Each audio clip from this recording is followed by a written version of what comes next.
Usually मैं अपनी हर video में ये कहता हूँ कि आपकी उम्र अगर देखो आजकल एक मेजर प्रॉब्लम चल रहा है बेसिकली, ये तुमको अपने आसपास भी दिख जाएगा कि आजकल पेरेंट्स को लगता है, न्यू पेरेंट्स को, कि वो जितना ज़्यादा छूट देंगे बच्चे को या जितना ज़्यादा उस सो कॉल्ड वेस्टर्न कल्चर को अपनाएंगे उतना ज़्यादा उनका क्लास बढ़ेगा।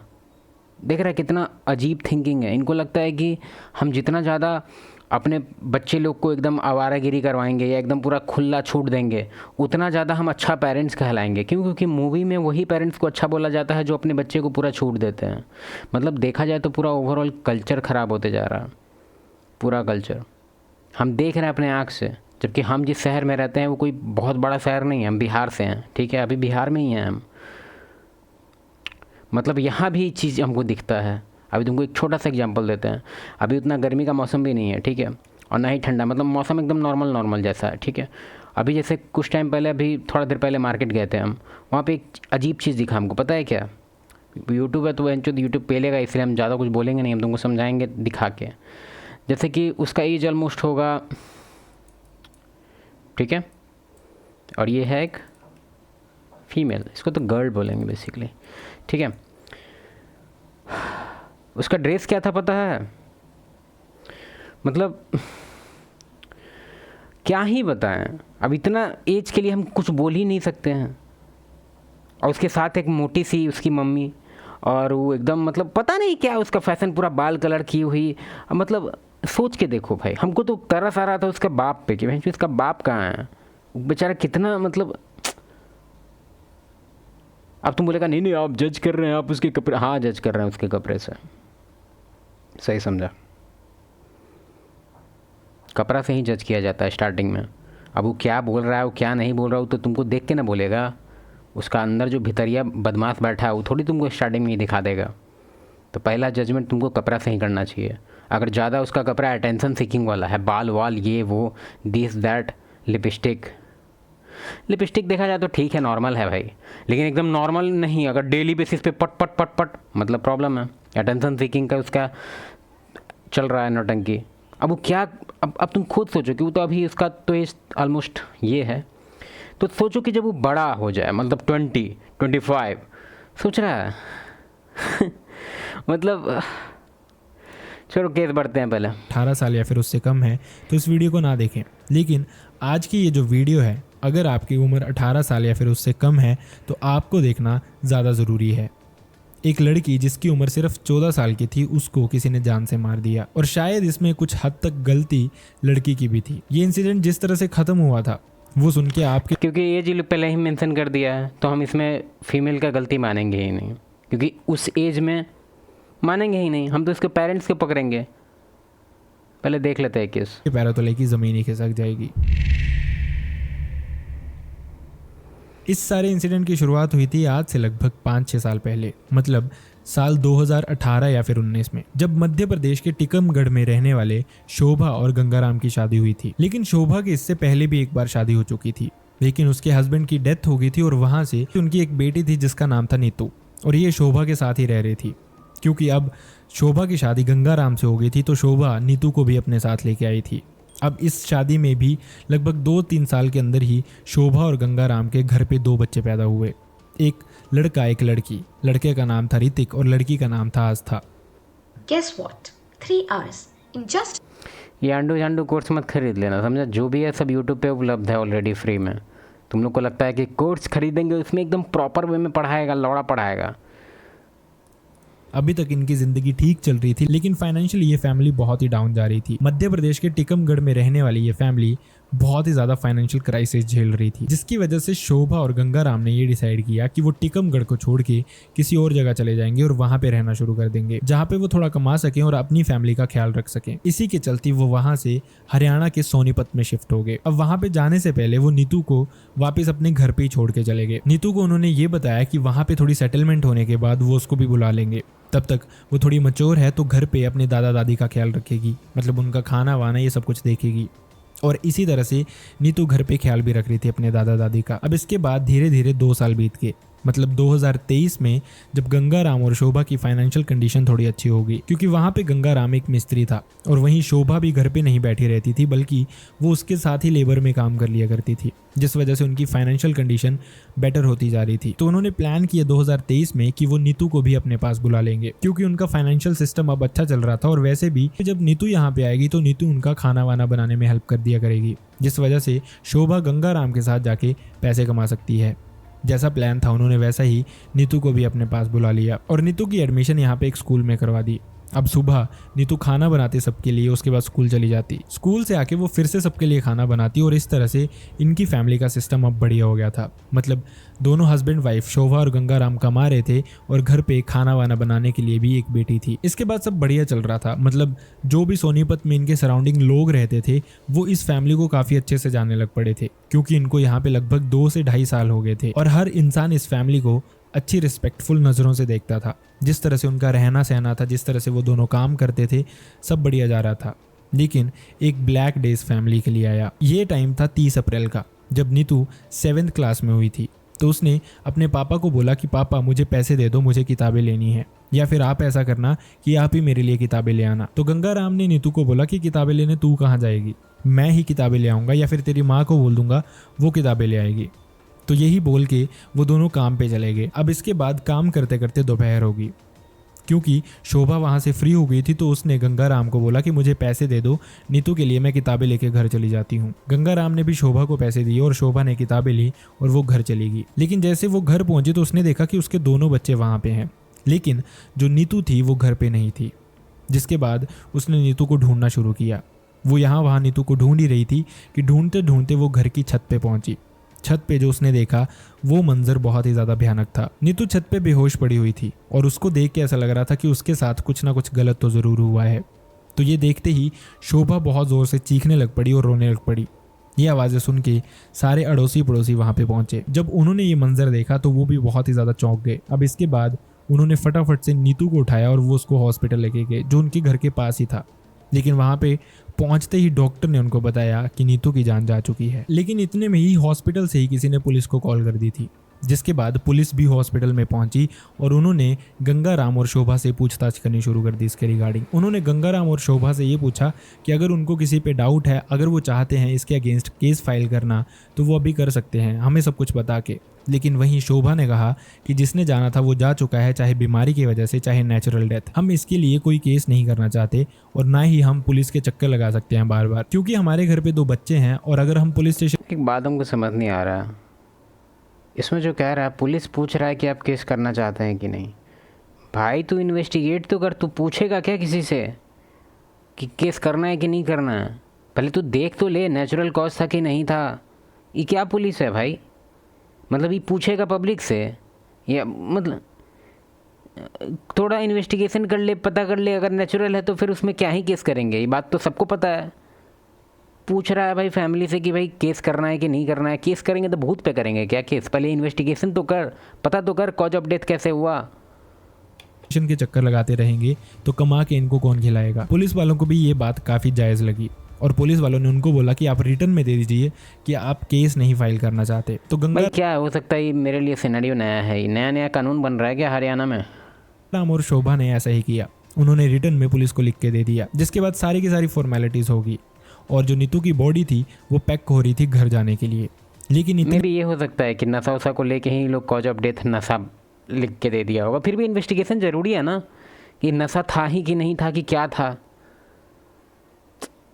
में ही जो डॉक्टर था हॉस्पिटल का, उसने बॉडी को देखा और इस डॉक्टर ने पुलिस वालों को ये बताया कि हो ना हो, डॉक्टर का एक्सपीरियंस ये बताता है कि इस लड़की का मर्डर हुआ है और शायद मर्डर होने से पहले इसके साथ किसी ने भी किया है। मतलब जिस तरह से नीतू के कपड़ों की हालत थी और जैसा उसकी सिचुएशन देख के लग रहा था। अब पुलिस वाले सोच ही रहे थे कि वो इस पे क्या करें कि वहीं पे मीडिया भी इकट्ठी हो चुकी थी। धीरे धीरे मीडिया को भी इसके बारे में पता चल गया कि शायद लड़की का मर्डर हुआ है और उससे पहले इसके साथ कुछ गलत भी हुआ है। ये बात धीरे धीरे न्यूज़ चैनल्स तक पहुंच गई, जहां से लोगों को इस बारे में सब कुछ बढ़ा चढ़ा के बताया गया। अब जब पुलिस को इसके बारे में पता चला कि काफ़ी लोग इस चीज़ के बारे में तो अपना धोती बचाने के लिए आप स्टार्ट करिए इन्वेस्टिगेशन हो गए हैं, तो उनको भी लगा कि अगर पेरेंट्स ना भी चाहते हैं तो भी हमें। इसमें हमको पेरेंट्स का अप्रूवल समझ नहीं आया कि मतलब पेरेंट्स से अप्रूवल लेके आप इन्वेस्टिगेशन करेंगे, कि अगर किसी का ये नया नया कानून बन रहा है क्या? जो कब का केस है ये? 1947 का केस है क्या? में ये केस फाइल करना ही पड़ेगा, क्योंकि हो सकता है फ्यूचर में उनको इसके कॉन्सिक्वेंसेस झेलने पड़े। इस वजह से पुलिस ने पेरेंट्स के ना चाहते हुए भी ये केस फाइल किया। हे भगवान, चलो ठीक है। सबसे पहले उन्होंने पेरेंट्स से ही पूछताछ की।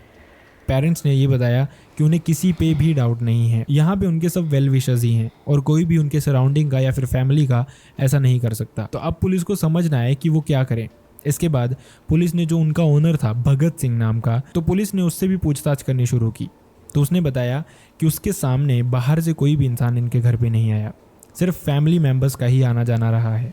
अब पुलिस को पेरेंट्स पे थोड़ा डाउट होने लगा, क्योंकि पेरेंट्स ये केस फाइल करने से भी मना कर रहे थे और उनको किसी पे डाउट भी नहीं था। ये पॉसिबल कैसे था कि उनके बच्चे के साथ घर पे कुछ ऐसा हो जाए और पेरेंट्स को कुछ पता तक नहीं। हमको लग रहा है स्टेप का प्रॉब्लम है क्या? नहीं, स्टेप का प्रॉब्लम हम बताते हैं हम क्या कहना चाह रहे हैं। कि जब उसके साथ बायोलॉजिकल फादर नहीं होता है ना, बात समझ रहा है? इस केस में क्या था, फीमेल का ऑलरेडी शादी हो चुका था कहीं भी और, उसका फिर वहाँ से पति शायद डेथ कर गया था, तो उसके पास एक बेटी थी ऑलरेडी, फिर ये लोग नया शादी किया, तो ऑलरेडी जो एक बेटी है तो ये बायोलॉजिकल फादर थोड़ी ना है, ये तो डालेगा नज़र। और ऐसा नहीं है कि हम कोई नया कॉन्सेप्ट बता रहे हैं, ये बेसिकली बहुत प्रचलित मामला है, लगभग केस में ऐसा दिखता है ना हो। अब इसके बाद पुलिस वालों ने पेरेंट्स से फिर से पूछताछ करना शुरू की। उनको लगने लग गया कि शायद ये जो कुछ भी बोल रहे हैं उसमें कुछ तो झूठ ज़रूर है। जिसके बाद पुलिस वालों ने दोनों को रिमांड पे लिया और वहाँ पे इन दोनों पेरेंट्स ने सच्चाई बताई। और ये जो सच्चाई थी सबका दिल दहलाने वाली थी। असल में उन्होंने बताया कि नीतू जब अपने दादा दादी के पास भी रह रही थी, मतलब वो जब क्लास 6 में थी, तब ही उसका एक लड़के के साथ अफेयर शुरू हो गया था। बाप रे बाप, क्लास 6 बैंड, जो पता भी नहीं था पहले कि क्लास 6, समझ रहा है कितना छोटा है? क्लास 6 भाई, क्लास 6। उस टाइम तो चैप्टर भी नहीं आता बायोलॉजी का। बायोलॉजी का जो फर्स्ट टाइम चैप्टर आता है शायद क्लास 7 में प्लांट वाला आता है, क्लास 8 में आता है एनिमल वाला, रिप्रोडक्शन वाला। कैसे ही मतलब देख रहा है, देश बदल रहा है। और वो बहुत फ्रीक्वेंटली काफ़ी लड़कों से बातचीत करती थी, जिसके बारे में उसके दादा दादी को भी लोगों ने बताया था। लेकिन दादा दादी ये कह के बात टाल दिया करते थे कि ये सिर्फ 13 साल की बच्ची है, क्या ही करेगी। हाँ, लेकिन उनको पता नहीं था कि नीतू के इंटेंशंस क्या थे। अब इसके बाद जब नीतू सोनीपत आ गई थी, हमारे जानकारी के लिए बता दे कि चालू हो जाता है ये सब टाइप का दिमाग। अभी बोलेंगे यूट्यूब पे लेगा, छोड़ो वहीं। तो यहाँ पे भी उसने ये काम करने बंद नहीं किए थे। मतलब जो पड़ोसियों के लड़के थे, नीतू उनसे बातें करती थी। और समटाइम्स तो शोभा ने नीतू को किसी से फ़ोन पे बात करते हुए भी देखा। ये जो फ़ोन था ये नीतू को उन्होंने नहीं दिलाया था। तो सोचने वाली बात ये थी कि आखिरकार नीतू के पास ये फ़ोन आया कहाँ से। इसके बाद शोभा ने नीतू को काफ़ी बार लड़कों से बात करते हुए पकड़ा और उसने नीतू को पीटा भी, प्यार से समझाया भी काफ़ी बार कि ये सब करने की। पता है, इसमें काफ़ी हेल्पलेस हो जाता है बेसिकली फैमिली।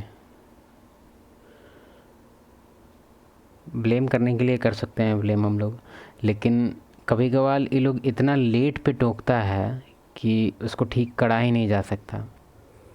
हाँ, मेरे एक दूर के रिलेटिव में ऐसा केस हुआ है। उसमें मतलब स्टार्टिंग में तो ये लोग को लगा कि सब कुछ ठीक है, सब कुछ ठीक है। ऐसा नहीं कह रहे हैं कि उसमें कुछ क्राइम हो गया, लेकिन क्राइम हो सकता था, प्रोबेबिलिटी बहुत बढ़ गया था क्राइम होने का। वो समझो तो थोड़ा थोड़ा से बच जा रहा था वहाँ पर।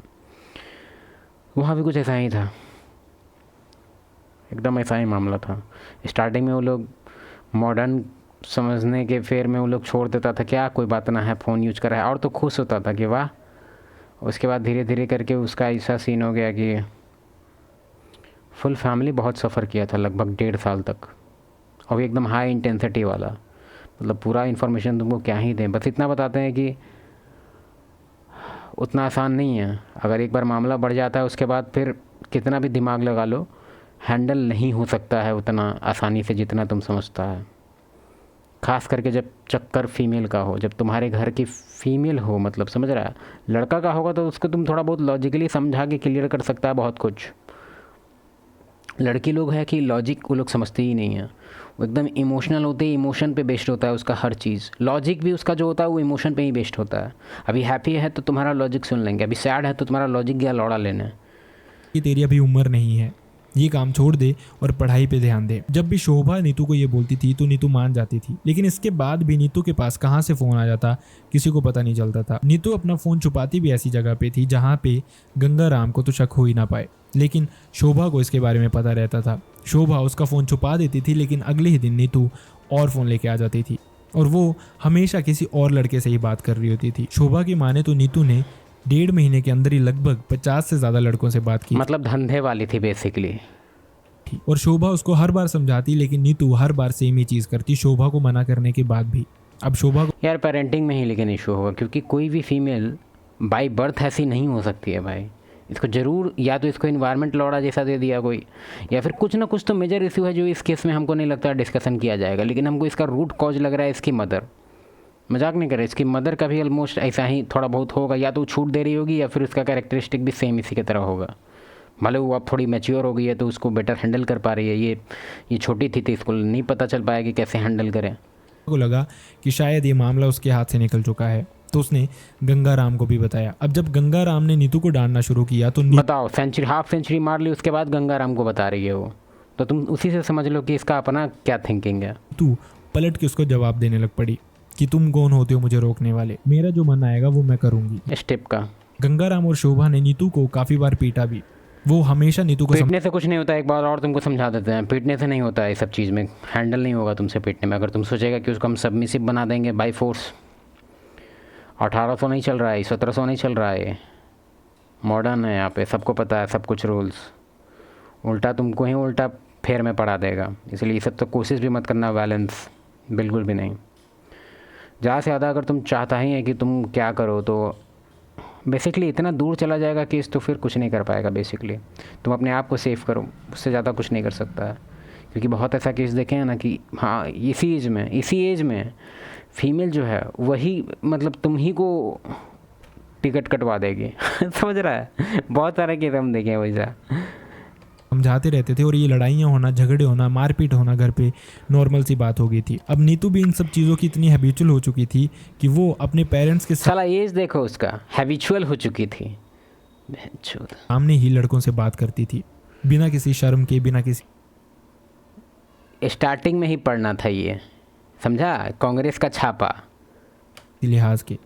ये मामला बढ़ता ही जा रहा था। अब फाइनली 2000 खाना बंद करो भाई, बढ़ता कैसे जाएगा मामला, खाना बंद करो, बाहर भेजो इसको, निकल इधर से। जब रिस्पॉन्सिबिलिटी और अथॉरिटी दोनों लिंक्ड है, सबको पता है ये बात। जब मेरा अथॉरिटी है ही नहीं इस पर तो रिस्पॉन्सिबिलिटी किस बात का। जाओ बहनचोद, बाहर जाओ, घर से निकल।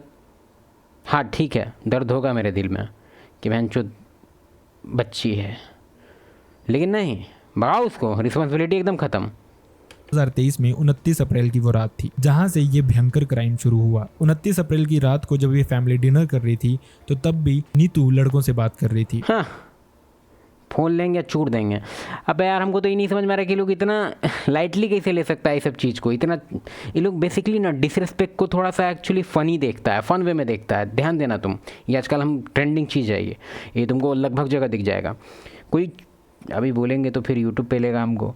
रुको एक काम करते हैं, इसको ना हम एज्यूम कर लेते हैं